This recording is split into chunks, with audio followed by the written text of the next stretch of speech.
Hello, everyone, and welcome to our webinar, Technology Adoption Lifecycle Practical Implications.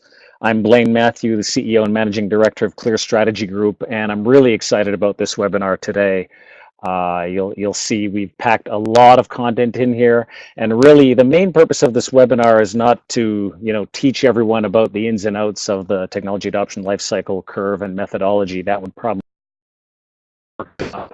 but it's to provide a tool set, to introduce to you a tool set that Clear Strategy Group has created that you can use to dramatically simplify and really empower your use of this very important strategic methodology and framework. So for those that aren't familiar with Clear Strategy Group, we focus on B2B tech companies that are looking to ignite revenue growth in a cost-effective way.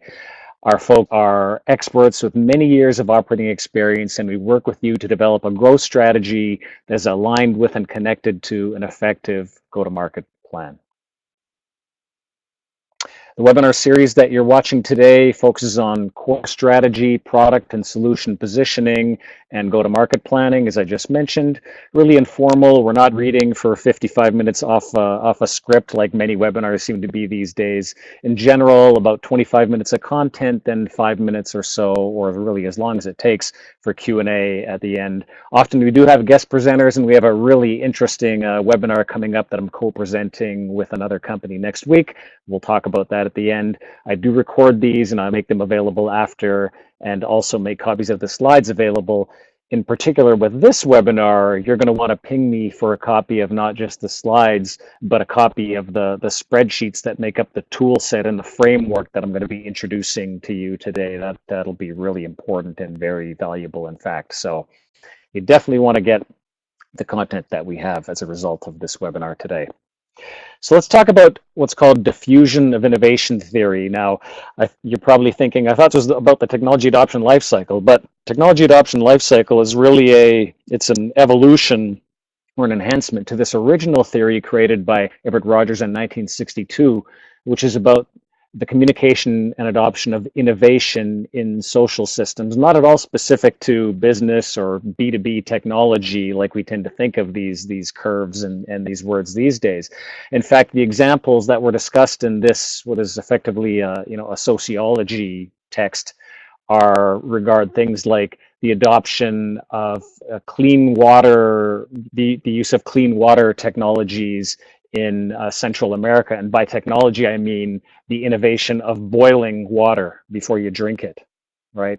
So not at all B2B or technology innovations, but when you're trying to introduce a new innovation into any system, any social system, any culture, any organization, the flow that generally follows is something similar to the bell-shaped curve that you see here, where you have the innovators and early adopters who are anxious to try the new thing. Then you have the early majority and late majority, the main part of the bell curve, and then finally the laggards. And you have to go through this complete, repeatable, and predictable cycle to get your innovation, which could be a technology, adopted by the market. Again, the market could be the market of buyers, or it could be the market of your community, which is adopting clean water technology. So it's really universally applicable. But the technology adoption lifecycle we know and we talk about in B2B tech circles was really taken that theory and really developed it a step further. And that's obviously Jeffrey Moore with his book Crossing the Chasm in 1991. And there's been a number of additions and enhancements ever since. And this adaptation of diffusion of innovation theory is specifically geared toward, as it says, discontinuous or disruptive innovation in the B2B tech space. And now again, to go through the complete technology adoption lifecycle theory would take a good hour or 2-hour webinar just in and of itself. And I'm going to basically assume that you have at least some grounding in this theory today. As I said, the main purpose of this webinar is to introduce a companion tool set that you can use when you're trying to implement this theory in the real world. But very briefly, you can see that this bell curve that we introduced previously is divided into these different market segments. You've got the innovators that are just there because they love technology. They always want the new thing, the latest thing, and they're the folks that will always be the very first to adopt a new technology. The early adopters also want to be first. They want to be early, but they don't want a technology just for technology's sake. They're adopting technology because they want the competitive advantage that being an early adopter of technology is going to bring. Then you've got the early majority, the folks that are, now you're getting into the more mainstream market, the ones that are beginning to adopt this sort of en masse, the late majority, and then finally the laggards, the folks that in fact will probably never directly adopt a technology or a solution, will never buy your product or your solution, but will get the same benefit through another means. Perhaps your solution is embedded within a wider system, or maybe they're buying it as a service instead of buying the technology directly. So the laggards in general don't directly obtain your solution, but they get it indirectly. That's how hard they are to sell to.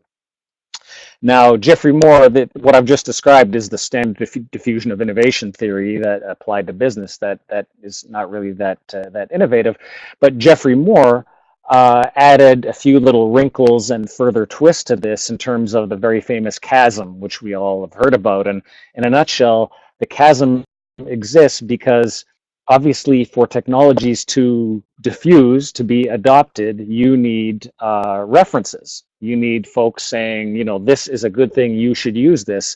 The problem is early adopters and innovators are very bad references for the early majority. The early majority market does not look to innovators and early adopters. They think those guys are a little bit crazy. Okay, they're too much on the leading edge. And so without a source of references, it's hard to get the ball rolling with the early majority market, and that's the source of the chasm. Now, the theory goes the way you get past the chasm is you get into the bowling alley and you focus on very specific, small, focused subsegments of the overall market, and you create a complete solution for those subsegments that is so compelling, solves such crystal clear pain that those very small focused subsegments of the wider overall market will adopt the solution because you're solving that very specific pain for them.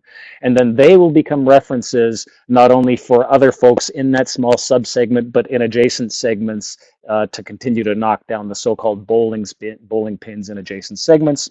And then eventually you get into the tornado where you're starting to get more generalized adoption. Enough segments have adopted the solution that you now get generalized adoption, and the market is really starting to pick up steam and grow fast now before you get to Main Street, sort of the main part of the very mature part of the market where it's been well decided now who the leader or leaders are and why they win, and then finally again to the end of the curve. So some of these notions of the chasm, the bowling alley, the tornado, Main Street are some of the, you might call them, additions or innovations on the basic theory of diffusion of innovation. And Geoffrey Moore and his colleagues at the Chasm Group have written a bunch of great books about this. Crossing the Chasm, obviously the original, and highly recommended if you haven't already read it. I think this is a picture of the latest edition here, which has been updated since the original 1991. Inside the Tornado is a very interesting, deeper dive into some of the specifics of some of these subcategories in the technology adoption life cycle curve that I was talking about. Obviously, in particular, what happens in the tornado. Chasm Companion, great book that was actually written primarily for strategy professionals and consultants that are going to use this methodology out in the real world. Unfortunately, the Chasm Companion is no longer in print. So for whatever reason, I don't want to try to speculate as to why, but the Chasm Group has taken the Chasm Companion out of print, so this handy field guide is no longer available. However, there are actually quite a few used copies still available, and you can get it if you go online, search Amazon or other places, and get a hold of the used copy. Highly recommended. So a lot of good, a lot of good content, a lot of good reading you can do and study. The challenge that I've seen working with clients and companies over the years with this methodology is there's a lot here. It's very rich. It's very deep, and unless you're sort of a full-time strategy professional, it's hard to glean out so what do I actually do? How do I apply this in the real world? Okay, it's good in theory, but what do I do with all this? And that's actually why we created this webinar and why I created the tool set that I'm going to introduce to you at a very high level right now. So what are the steps and what tools can you use to execute against those steps? First of all, you have to identify where your market is on this technology adoption lifecycle curve, obviously, see where you are. And then second of all, do something about it, right? Make some strategic, tactical product positioning decisions based on where the market is in its natural evolution. So how do you do that? Well, the first tool that Clear Strategy Group has created for you is what I call the TALC stage identification checklist. And what we've done is taken these different market stages that you can see here across the top that correspond to different stages in the curve, and have looked at a number of factors that relate to each of those stages. State of the market, how fast is the market growing, are leaders identified yet, who is the competition, or as competition, how are they thought of? What's the profitability generally in the market? Let me pop down to the next slide. There's more. What are the state of products that are currently in the market? Who are the prospects, right? What's the key motivation of these prospects? How excited they are for a disruptive innovation to come along or technology? How price sensitive are they? And what is the availability of references? And so based on the information in this table, in this tool, you can basically sit with your team and do an assessment of your current market and say, yeah, this is the state of products in this market. Here's when I'm talking to prospects, here's what appears to be their motivation. Here's how price sensitive they are. You can talk to analysts and others if you want further input or opinions on that. But you can use this as basically as a checklist to figure out pretty easily and quickly where your market is overall. Now, I'm not going to dive into every one of these factors. Again, I'm providing this tool to you so you can use it with your teams on your own time. But let's just dive into one specific example to see how we might use this thing.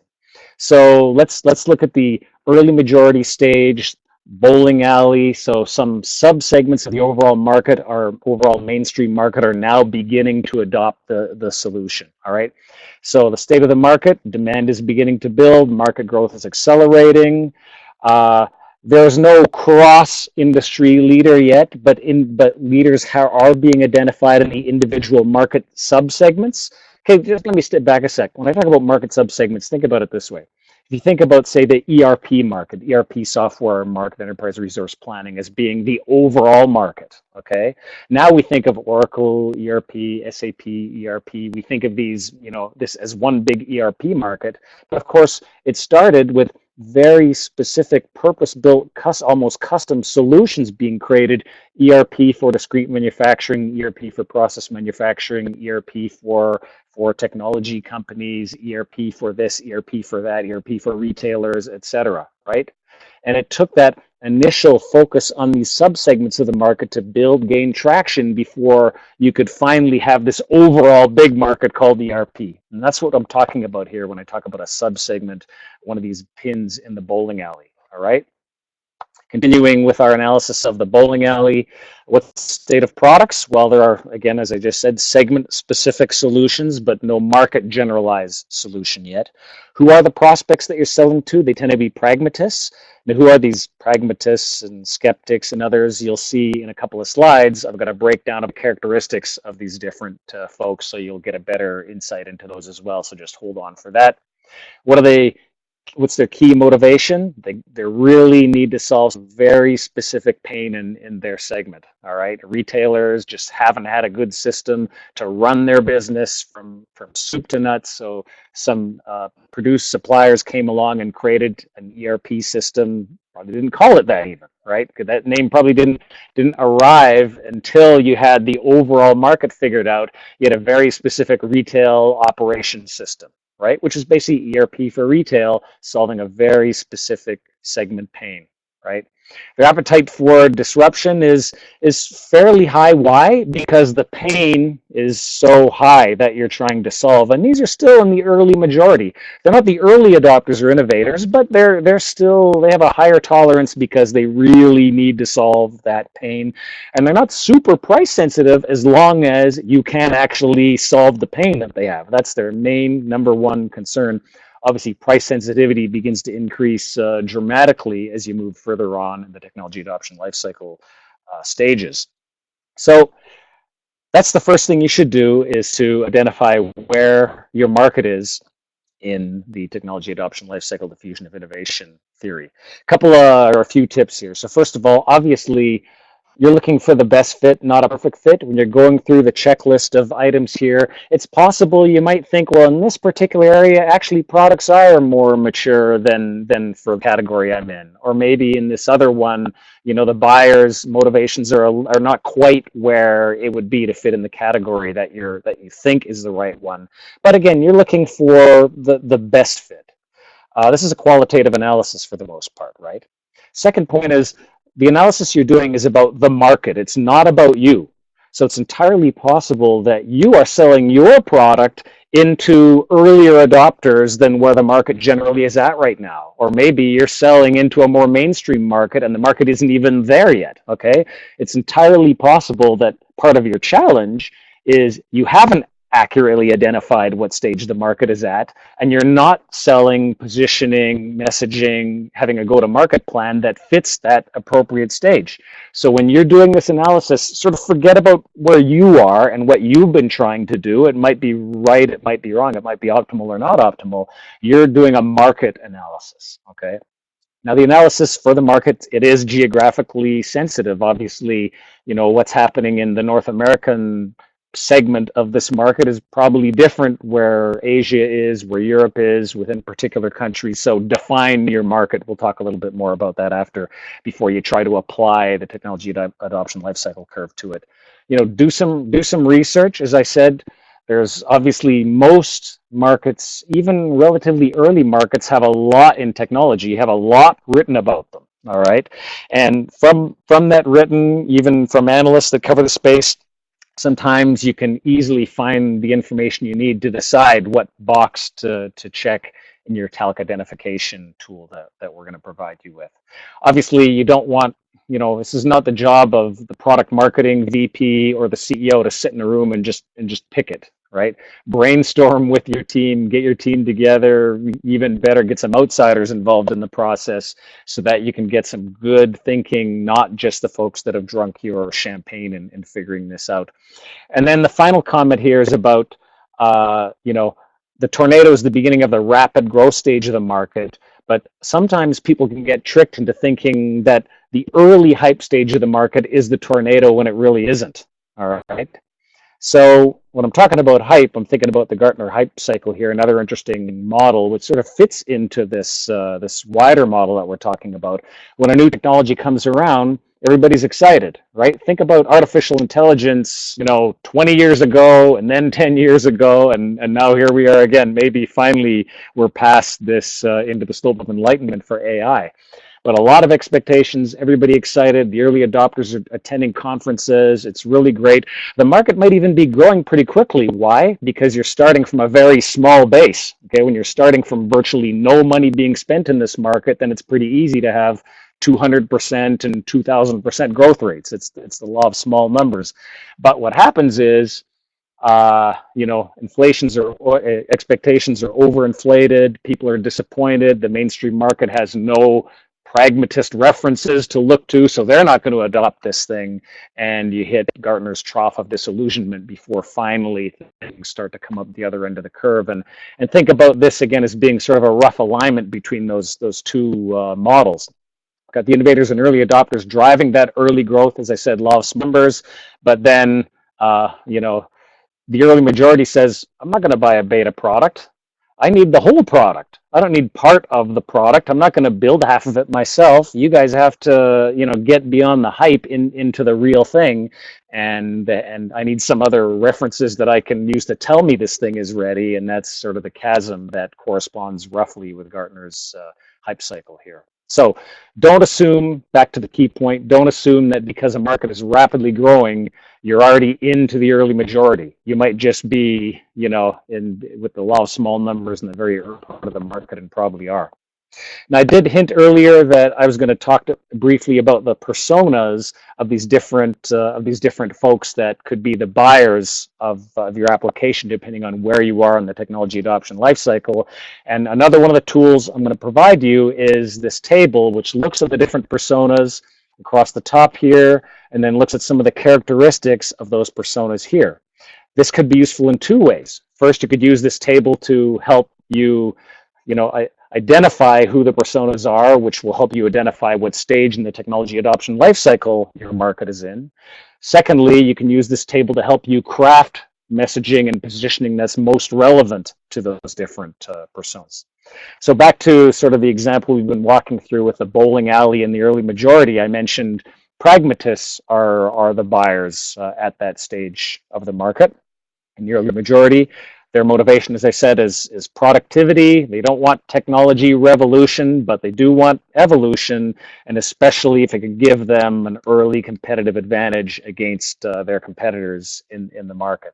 They're not buying the distant future. They need this competitive advantage now. Okay, they need the benefit now. They need the pain solved now.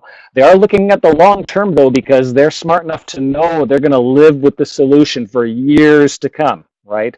They're not of the mindset that they're happy with replacing a brand new innovation, brand new technology, brand new solution every 6 months or a year. That's not their mindset. They know they're going to be stuck with this thing for a long time, so they need their pain solved now, but they're also taking a long-term list view.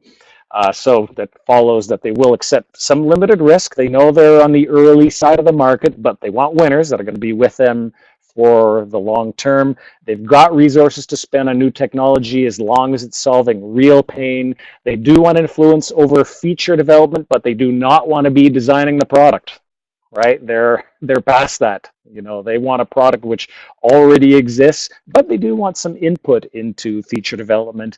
And finally, they are looking for and starting to be willing to be references for other folks that are in at least that subsegment of the overall market. That ERP for retailers that we're talking about, they will seek out other folks that have adopted your solution, and if you can really satisfy them, they'll be a reference for that subsegment in any case. So one example of the pragmatists in the early majority part of the market, and you'll have access to the complete table, which will allow you to do that analysis and give you that understanding across all the different categories. Now for the pièce de résistance here, which is the implications. So I've got it. I've identified what stage we believe this market is in overall. I validated that with some external research. The team all agrees. We talked to a few analysts, whatever it is, a few experts, and we agree we're in a particular stage. Now the implications or the actions. What are the implications or actions for strategy, for solution positioning, and for your go-to-market planning? And we've divided these into, okay, targeting. Who do you target your message, your product toward? What's sort of the core positioning, although these are all overall part of a wider definition of positioning. Who are the buyers? What should your messaging be about? How can you use references? What do you think and how do you react to competitors? How should you think about setting pricing?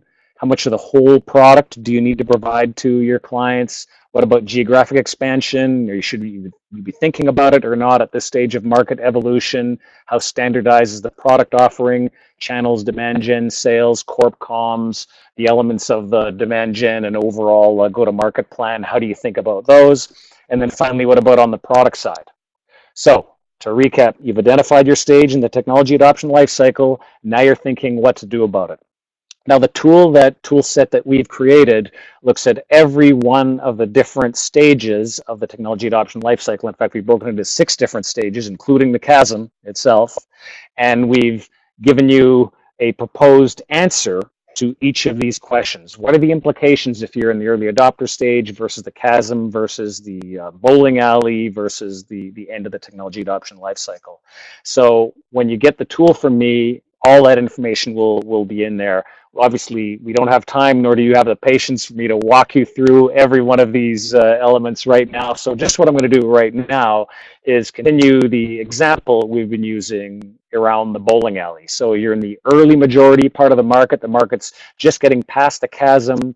Your players in the market are starting to identify and target true pain solving solutions to particular segments of that overall market. And here's what they and you should be doing to be successful if you're in the bowling alley segment of the market overall. So you're targeting, you know, segments, initially one focus segment, and then expanding out to adjacent related segments. All right.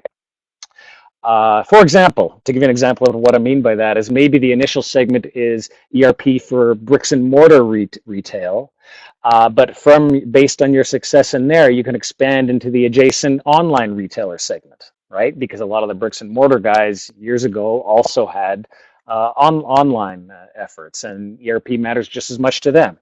So you expand from bricks and mortar to online. And then you expand beyond there. You expand from retail to distribution, because the retailers all know the distributors, and it might not be that hard to expand your success in the retail and online retail ERP solution space to build a beachhead in the distribution space, and on it goes.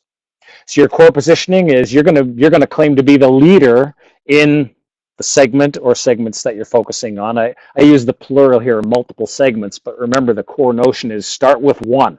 Okay, pick one, win it, be the leader in it, and then use that leader position to expand to other segments. The buyers are these pragmatists again in the segments that you're in. You're focusing on the benefits that are particular to each segment. All right, very specific. The core thing about winning in the bowling alley is a very relevant, targeted message to a very particular pain, not a generalized message. All right, and if we were looking at this table spread across all the different categories, you would see there are times where a generalized message makes more sense. Obviously, in Main Street and as you get into the later majority market, you're solving a more general pain, but right now you're not. All right. You're trying to build the market. You're trying to convince the market players that this market does actually exist. It's real. It's a real category. You're focused on pragmatists in each segment because there are no cross-segment pragmatists right now. You're focused on direct competition is beginning to arrive within that segment, but more than likely you're also competing against indirect competitors, not direct companies that are selling the same or something similar, but you're competing against the alternative about how they would do it, how they're doing it now instead of using your solution, right? Product leadership within that segment and customer intimacy is absolutely critical as your competitive focus. You know the customer better than your competitors do, right? And pricing is based on the value you deliver, right? It's not a commodity yet. You know, commodity sort of pricing is coming, and but right now it's focused on the value that you deliver for that segment. You need to deliver the whole product for these guys, right? The full product that segment requires, not part of the product, not some elements of it, and they have to build their own. The earlier adopters can be willing to do that, okay? But as you're now entering the mainstream market, that's done. They need the full, so-called expected full product. The analysis of whole product strategy is a whole nother area we're not going to dive into right now, but you get the concept here. Geographic expansion is probably limited at this point in time, right? If any at all. Again, you've got to focus. Now, if you're in a very niche market, you may be required actually to expand across geographies to have a big enough addressable market to be worth addressing. That's possible. Frankly, I'd say in my experience, it's unlikely. Okay, you want to remain focused as much as possible. So again, you can win and be the leader in that market segment. To continue on, I'm not going to read the rest of these. My point here is not to dive too deep into the bowling alley, but it's just to show you how you would use this tool set that I'm going to provide to you. And a lot of these categories and the implications will make more sense to you when you read the comparisons across the technology adoption lifecycle curve. When you read what targeting is for the innovators versus the early adopters versus the late majority, you'll be able to see the evolution of that over time. And I think it'll make a really good intuitive sense to you. So, speaking of that, do look at adjacent stage implications, just what I said. So even though you've identified the TALC stage you believe your market is in, when you're looking at the implications, I would recommend not only looking at the implications for the stage you're in, but look at the ones on either side as well, so you can get a sense. You could, as I said, it's never a perfect fit, which stage you're in. This is fuzzy qualitative work to some degree, and it'll also give you a chance to see what's coming. So maybe the right go-to-market plan is X now, but you can see Y is about to come. So get ready. The next stage would require a change in that mindset, a change in your positioning, a change in your messaging, and so you need to be able to see that and be ready for it. Speaking of positioning. So we had a great webinar on positioning a few weeks ago. You can look it up on our website in our blog, a good blog article linking to the video of the webinar. But I did say there that positioning is strategic. It's fairly sticky, but as the market evolves, your positioning obviously will have to evolve. A lot of these implications of the TALC that we're talking about here are really about setting your core position in the market. And so as the market evolves, your positioning should evolve to reflect that.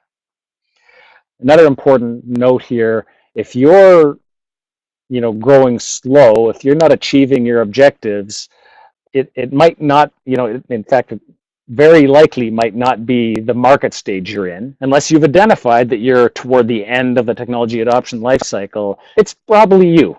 Okay, so don't allow the TALC tool to become an excuse for why, well, look, it's just where the market is right now. Well, it may be where the market is, or it just might be you, and maybe you need to reflect where the market is better in your strategy, your positioning, and your go-to-market plan.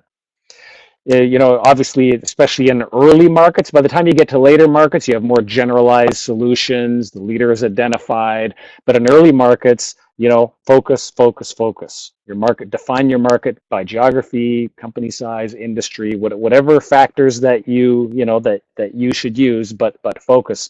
I love this quote from Jeffrey Moore. I use this, all the time. The reason companies do not achieve their objectives, by and large, more often than not, is because we do not have, nor are we willing to adopt, any discipline that would ever require us to stop pursuing any sale at any time for any reason.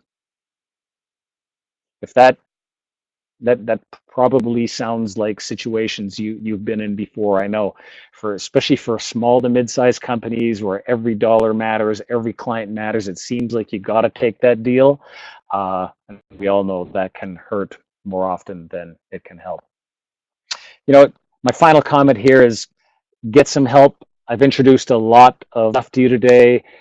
Shoot me an email at blaine@clearstrategygroup.com, and I'll send you the complete tool set so you can use it on your own. But don't struggle with this. All right, don't struggle with this. There's help out there.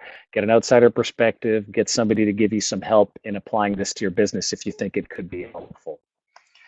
That's it for our webinar on the practical implications and applications of the technology adoption lifecycle. As I said, really just an intro to the tool set that I'm willing to provide you if you ask me for it. Blaine@clearstrategygroup.com. We've got a great webinar coming up with Partner Position Squared, really a guru in what they call demand acceleration and using the tools of digital marketing, really on the leading edge of digital marketing to accelerate your demand. A great complement to the go-to-market work that we do at Clear Strategy Group, the webinar we held a few weeks ago. That's coming next Thursday, March 9th at 9:30 a.m. If you aren't, you're listening to this webinar after March 9th, you'll be able to see a recording of this webinar come up very shortly. We do have a great strategic alignment quiz that we encourage all our webinar attendees to take.